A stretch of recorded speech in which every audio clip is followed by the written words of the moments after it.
Share market के share की तरह इन शेयरों को देखिए दोस्तों, शेयर मार्केट के शेयरों की तरह ये भी शेयर धड़ाम लग रहे हैं।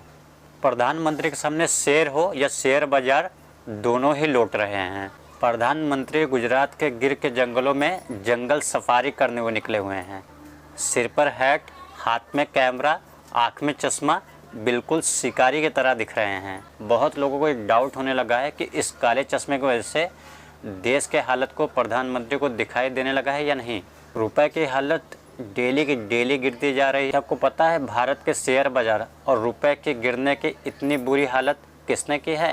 प्रधानमंत्री के सखा ट्रम्प के वजह से रुपया किसी को मुंह दिखाने के काबिल नहीं है।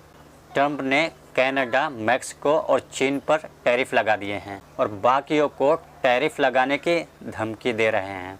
ट्रेड वॉर की आशंका के बीच अमेरिकी बाजार के अलावा एशियाई बाजारों और यूरोपियन बाजारों में बिकवाली हो रही है। इसके वजह से डॉलर तो मजबूत हुआ है, पर पूरे देश में व्यापार युद्ध की व्यापक आशंकाएं पैदा हो रही है। बीते 5 महीने के दौरान सेंसेक्स 12% टूट चुका है और वह निफ्टी 13% गिरा है। बाजार के इतने बुरे गिरावट के करीब निवेशकों के 92 लाख करोड़ रुपए नुकसान हो गए हैं। हमेशा दोस्तों जब देश किसी परेशान में रहता है तो देश के प्रधानमंत्री पतली गली पकड़ लेते हैं। आज हमारे देश के प्रधानमंत्री फोटोग्राफर बने हुए हैं। इसी प्रधानमंत्री को आज से 12 साल पहले देश के बारे में सब कुछ मालूम होता था। ऐसे नहीं होता मित्रों, मैं शासन में बैठा हूं, मुझे मालूम है इस प्रकार से रुपया इतनी तेजी से गिर नहीं सकता। अरे नेपाल का रुपया नहीं गिरता है, बांग्लादेश की करेंसी नहीं गिरती है, पाकिस्तान की करेंसी नहीं गिरती, श्रीलंका की करेंसी नहीं गिरती। क्या कारण है हिंदुस्तान का रुपया पतला होता जा रहा है? ये जवाब देना पड़ेगा आपको, देश आपसे जवाब मांग रहा है। दोस्तों डॉलर रुपया अगर बराबर हो जाए तो सोचो कैसा होगा।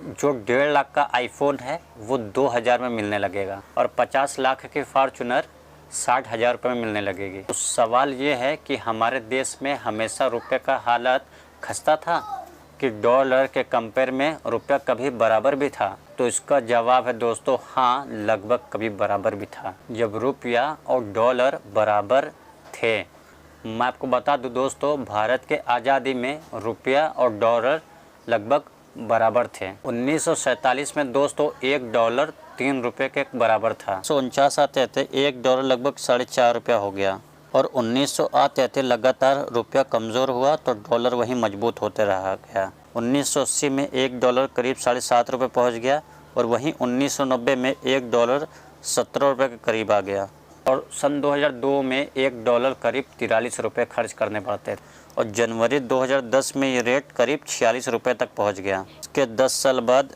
मतलब जनवरी 2020 में 70 रुपये करीब $1 आने लगा और अब प्योर अमृतकाल 87 रुपये $1 के करीब आने लगा है। 1947 आज़ादी के समय की बात की जाए तब भारत स्वतंत्र देश नहीं था और अमेरिका के साथ ट्रेड रेगुलेटरी नहीं थी। तब 200 रुपये और डॉलर बनाम जैसी कोई चीज़ नहीं थी और रुपया अंग्रेजों द्वारा चलाई गई एक करेंसी थी। दोस्तों 1944 में पहली बार ब्रिटिश वुड्स एग्रीमेंट पास हुआ था। इस करेंसी के तहत दुनिया का हर मूल्य निर्धारित किया जाता था और दोस्तों जब तक भारत आज़ाद हुआ तब तक इस एग्रीमेंट को लगभग सभी देशों ने स्वीकार कर लिया था और दुनिया भर में इसी के आधार पर मूल्य निर्धारण होने लगा।